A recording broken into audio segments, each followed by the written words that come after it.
Hey, good morning or afternoon or evening. This is on a Tuesday as we continue our journey through Scripture. I hope that you've had a good weekend and your week is going well so far. We are continuing to be in Exodus, so we're going to kind of slow down and only go a couple of chapters at a time here just for a couple of weeks. These are very foundational principles we're entering into in the book of Exodus. So today we're just going to look at chapters 14 and 15. So encourage you to take a moment, and if you need to pause this or something like that to read chapters 14 and 15, encourage you to do that. But we are continuing the story. If you remember from where we were last week, we went all the way through the plagues and God delivering the people out of Egypt. Now they are in the desert. You know, it's important for us to realize that they didn't just leave the bondage that they were in Egypt and just magically the next day show up into a nice, comfortable apartment living, right? They're released into the wilderness, into the desert. Not an easy path forward for sure. But they leave Egypt and they're moving, and they find themselves getting hemmed in. The Bible says that they get hemmed in, and so there's the Red Sea in front of them, and behind them is just the open desert. And sure enough, not too much of a shock, Pharaoh decides, you know what, I'm going to go and take them out. And that makes sense. That's a very human decision, all right? So in his grief, as the people experience such an unimaginable loss as they had gone through all of the different plagues from God, Pharaoh in his grief says, get out of here. Just let this pain be gone. But then quickly, that human emotion of revenge kicks in. And so Pharaoh wants to go and either get the people back or more than likely just wipe them out. And so the people, they see this and they see, you can imagine them seeing the chariots coming. And you kind of do a little bit of a historical understanding. Chariots, this is probably pretty early on to when they come onto the scene in human history. So this was kind of the leading edge of military technology that is now bearing down on the people of Israel. And of course, it makes sense that they would be terrified, that they would be overwhelmed with fear. Here they see the Egyptian army coming at them. Now, they did have weapons and they could defend themselves to a certain degree, but they knew that they were outmatched. And it's interesting what they say. This is important for us to understand. In chapter 14, verse 10, it says, as Pharaoh approached, the Israelites looked up, and there were the Egyptians marching after them. They were terrified and cried out to the Lord. They said to Moses, was it because there were no graves in Egypt that you brought us to the desert to die? What have you done to us by bringing us out of Egypt? Now, one of the things that drives me crazy in our world today is just our kind of propensity to exaggerate. We love to exaggerate. One of the way that I see this all the time is by the use of the word literally. If you talk to anyone, and all of us, whenever we were in middle school and high school, we kind of had our own vernacular, and all of it has major problems. The thing that drives me crazy about today's younger vernacular is the use of the term literally. This literally happened, or I literally felt like this. It's like, no, you didn't. You literally did not mean that, right? And it's just this misuse of the word, and it's used to exaggerate, to bring about a point, to elicit an emotion. Well, the people, they are exaggerating. They are blowing even a dire situation. They are responding in an unhealthy emotional way. They tell Moses, were there just not enough graves in Egypt? Of course that's not true, right? They're exaggerating this. All they can see is the negative of what is about to happen. Their emotion has clouded their ability to realize and to see, okay, wait, maybe God can handle this. He's just performed these 10 amazing miracles, and maybe he can handle this too. But because they're so emotionally involved and become overly emotional about it, they're not even able to consider that. And so they start telling Moses, what are you going to do? Why did you bring us out here? It says, didn't we say to you in Egypt, leave us alone, let us serve the Egyptians? Wow, that's an amazing statement. It would have been better for us to serve the Egyptians than to die in the desert.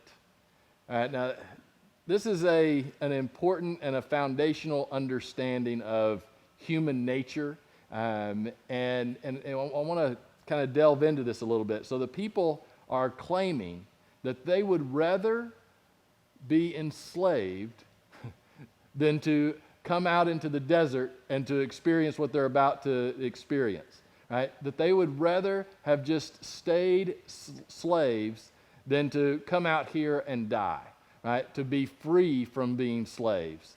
And this gets into an idea of the importance of liberty and freedom. Is that something that is inherent within all people, is the desire to be free? And I would say that it's actually not. It is not inherent in us to desire to be free. Most of the time, we would actually desire to be taken care of, right? To be safe. And there's this tension and this balance that we see here. And I think what I believe that we see here from God, what God is doing in working with the Israelite people and freeing them from Egypt, is God is a God of freedom. God is a God of liberty, that he desires for us to be free. But our human nature sometimes tends to push against that. And it's very important for us to understand kind of the tension that we have here. That we should have a desire for freedom, but yet our human nature many times pushes us to have that desire to be safe, to be taken care of. I think you can actually make a case that, right now, in the world around us, we're going through a very chaotic situation, right? And some of that is a result of this balance between being free and being safe, right? And there's all kinds of different elements there, and it's not a black and white case. But what you see is that some people just naturally have more of a desire to be safe and to be taken care of, and then some people have more of a desire to be free. And either of those extremes can be unhealthy, right? We need to find a balance. But it is important for us to understand that God desires for us to be free, that liberty is an important aspect of God's desire for us. And that means that we're not always going to necessarily be safe. Sometimes you have to step out of that in order to pursue freedom. And the people of Israel are experiencing that right now. And they're realizing, wait, there is a cost to this freedom. Yeah, we're not enslaved in Egypt, but now we're being threatened to be overrun by the Egyptian army. So all of a sudden they're recognizing, man, there is a cost to being free, and they're not too sure if it's worth paying that cost.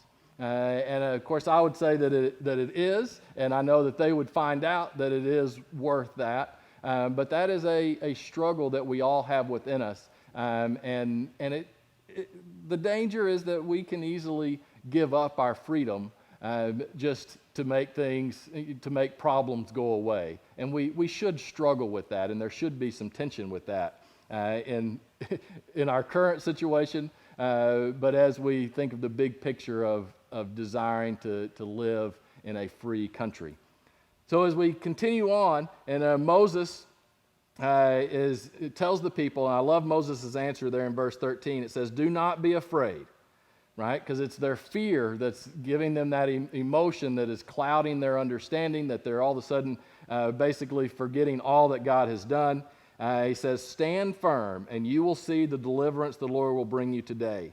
The Egyptians you see today, you will never see again. The Lord will fight for you. You need only to be still, right? So allowing God to fight their battle for them. And so what we see is this unbelievable scene, and it's one of those, this is one of those miracles that I think most people would love to have experienced, right? To be able to experience the parting of the Red Sea. This is something that is kind of has become common knowledge. It's part of pop culture in a way, right? The parting of the Red Sea. Everyone knows that term, and you can imagine how amazing that would be. The people being hemmed in, and remember, we don't know the exact number. We're 1 million people at least. I mean, it's a huge number of people that are going to need to cross the sea, and it parts right down the middle. That the wind blows and then parts the Red Sea, and it's clearly something that could only come from God. That not only would the sea be parted, but the land would be hard enough to where the people could walk across it. Right? And so the people began to walk across the Red Sea to get to the other side. Of course, we know the rest of the story, that the Pharaoh's army pursues them, and then the walls of water come crashing in and destroy Pharaoh's army. It's a powerful image. Again, God using the wind, re-emphasizing that God is above nature, that he controls nature, that nature itself is not God, that he controls that. And you can imagine the people and what they would experience as they see the walls of water come crashing down after they have made their way through. It's a powerful image, a powerful miracle. And it says, and when the Israelites saw the mighty hand of the Lord displayed against the Egyptians, the people feared the Lord and put their trust in him and in Moses, his servant. Right? So now we're moving beyond the people are kind of continuing to mature, and there's a maturing process that we see here that all of us have to experience. The people believed that God existed before this, right? But now it says that they trusted God, right? That there's a move from just believing that God can do unbelievable things to now, okay, I trust that he's going to be with us. I trust that he's going to take care of me. That's an important move forward in our faith in God, that we move from believing in God to actually trusting in him. Now we're going to see the people kind of fall back on that, in the chapters to come. But there is this important aspect that now we're seeing them actually trusting God. And then in chapter 15, and I encourage you to read through that. It's a very difficult kind of translation. This is a very poetic psalm that would have been sung in Hebrew. It's a powerful psalm of celebrating what they have just witnessed, celebrating how God delivered them. And I want to just mention here a little bit that some people and commentators get very uncomfortable with this, because what are they celebrating? They're actually celebrating the death of numerous Egyptians, right? This army of the Egyptians was completely wiped out. And in our 21st century mindset, we see that, and we recognize that, man, those Egyptians, they had families, and we see the human element coming from their side as well. And so you say, what is that right, that they should be singing this and praising what has happened? And it doesn't. We should never lose the human element here. But the bigger picture is, again, what we've been seeing from the beginning is this battle between good and evil, right? And there were really only two options that were going to happen, because one thing that sometimes we think that there may have been another option. We say, oh, this was just horrible that God took out all of the Egyptian people. or the Egyptian army here, how brutal that is. But what was the alternative? The alternative was not that the Egyptians stop and they decide to go back and they change their mind. No, the alternative was that they were going to wipe out the people of Israel, right? And they were going to kill no telling how many, and the ones that they may have left alive, they were going to bring back into slavery, right? So those are two kind of bad options that both lead to death.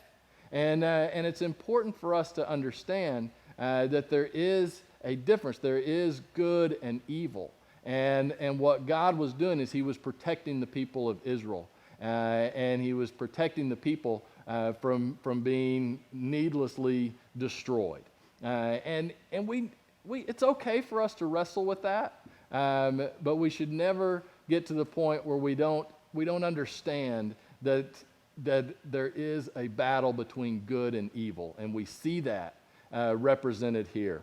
And so at the end of chapter 15, there's this moment where they're celebrating what God has done, and then immediately they now continue to walk for 3 days. So they travel for 3 days, right? So they've just experienced this miracle that I can't even wrap my head around, right? And then 3 days later, they start getting thirsty and they start grumbling against God and Moses, saying, are you not going to give us something, water fit to drink? The water that they had found was kind of bitter and they couldn't drink it. And so, of course, God tells Moses, throw some wood into the water and it becomes drinkable, again, showing a miracle that he is going to take care of the people.